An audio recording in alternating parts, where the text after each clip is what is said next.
السلام عليكم ورحمة الله وبركاته. عاملين ايه؟ جمهور الزمالك العظيم، وحشتونا والله. يا رب تكونوا بخير. العودة من بعد الغياب، الحمد لله الواحد قام بالسلامة يعني. غبت في ماتش بيراميدز، الحمد لله كانت خسارة طبعا، نمنا زعلانين كلنا. طبعا اتفرجت على الماتش يعني. وغبت في ماتش الجونة، وغبت في ماتش الاسماعيلي، ورجعت النهارده في ماتش فاركو. الحمد لله رجعنا بالثلاثة بونت. النهارده الزمالك الاداء ده ما يطمنش خالص. الزمالك مش حلو. الزمالك مفيش حاجه راضيه تاثر فيه. الاداره عملت اللي قدروا عليه، يعني مش اللي قدروا عليه طبعا، ما نقدرش نقول الاداره ظالمه وتفضل كده. عملوا 4 صفقات وكل حاجه، بس اداء الزمالك مش اداء الزمالك. الزمالك مش هو الزمالك، فدي طبعا حاجه تزعلنا. احنا داخلين على ماتش بتروجيت، بعد كده ماتش ديربي. فانت عندك الديربي ده يعني بجد حياه او موت. ما ينفعش تخسر ماتش الاهلي الجاي ده، ما ينفعش. ما فيش اللي هو ما ينفع بتبقى داخل في ماتشات ممكن الاسم على 2. الماتش ده ما ينفعش الاسم على 2، لازم تكسب. ما فيش حاجه اسمها ماتش الاهلي ده ال3 بونت يروح، ما ينفعش حتى تتعادل، لازم تكسب الاهلي. حياه او موت. النهارده امبارح في بوست كده هنزله لكم دلوقتي. صفحة فاركو، البيج الادمن بتاعها منزل اتوبيس كده فولكس عليه خطين حمر، والنمر بتاعت الاتوبيس دي حقنة ح ق ن 3، اللي هو المركز الثالث الزمالك يعني. المهم تكون الحقنة عجبتك. اظن النهارده انت خدت حقنة ايه، الله اعلم بقى خدتها فين. تمام، الحقنة عجبتك، ويعني بصراحة اتمنى تكون اتكيفت بصراحة يعني. مهم، بدأ النهارده الزمالك في حراسة المرمى هي نفس الخطة بتاعت الماتش الإسماعيلي، بس اختلاف تبديلات طبعا، بس هي نفس تكتيك اللعب يعني. بدأ في حراسة المرمى محمد عواد، قدامه حسام عبد المجيد وأحمد حسام.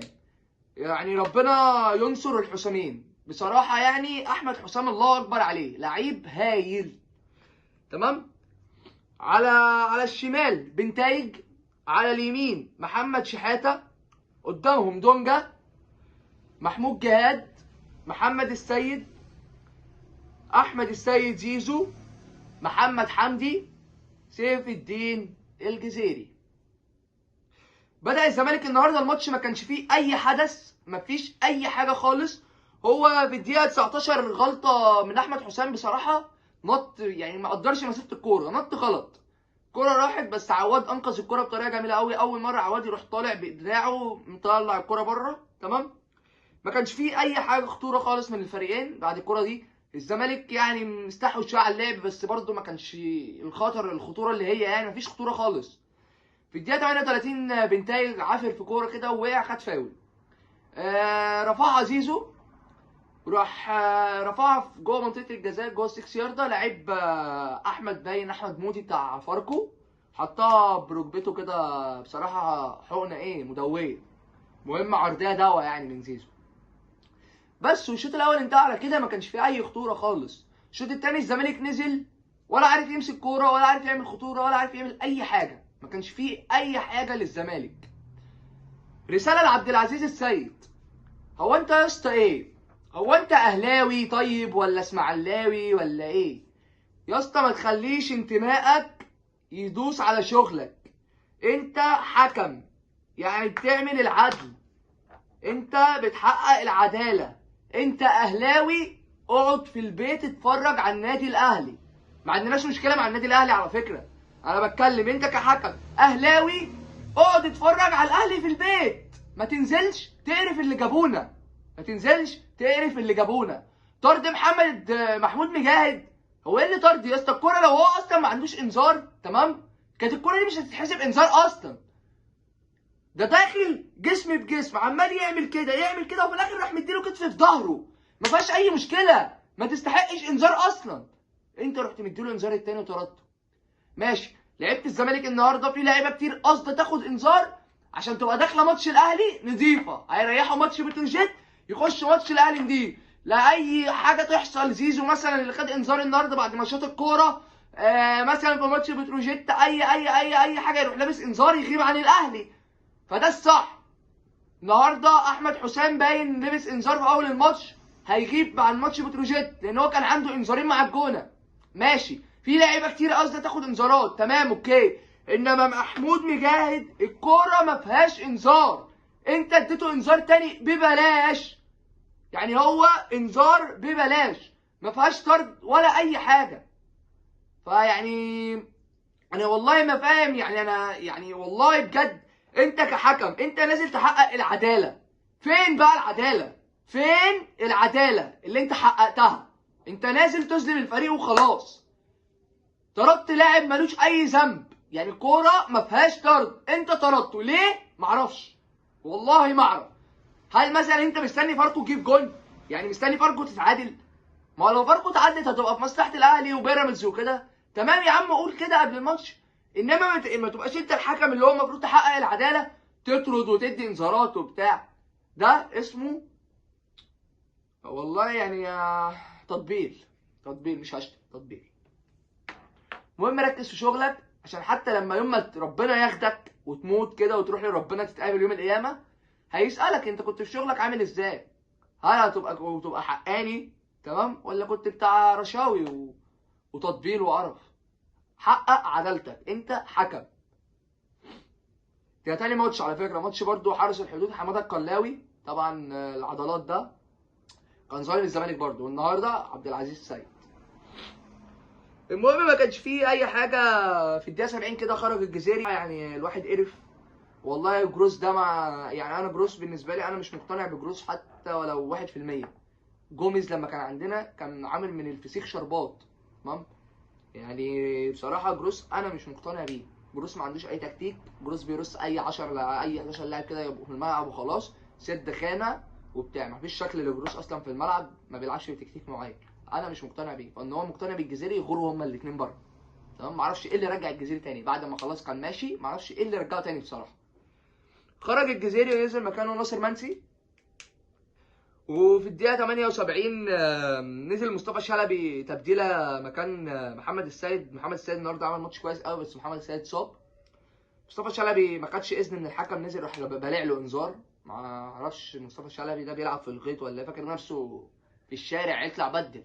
كنت زمان وانا بنلعب كوره مع اصحابنا وكده، بدل يا اسطى، يروح هو عقبال ما يطلع كلنا في الملعب جبت جون. فيا اسطى انت في ملعب 11 وبطوله دوري مصري، يعني حاول بس يكون عندك نضج شويه، انضج، تمام.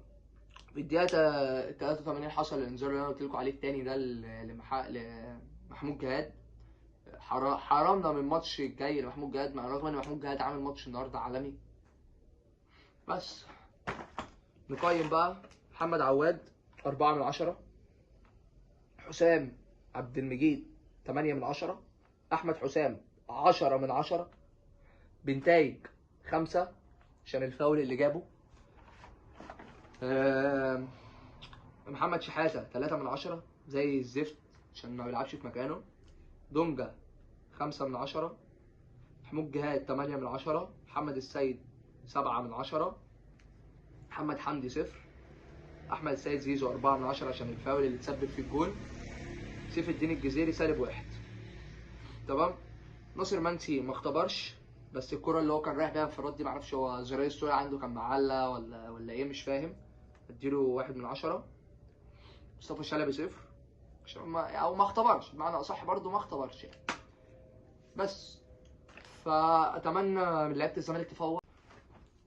النهارده انت يا جروس بادئ بسيف الدين الجزيري، تمام. فانت يا جروس بسيف الدين الجزيري لعيب عايز مساحات، مش عايز فكره ان انا اطلع واستلم وباصي والكلام ده.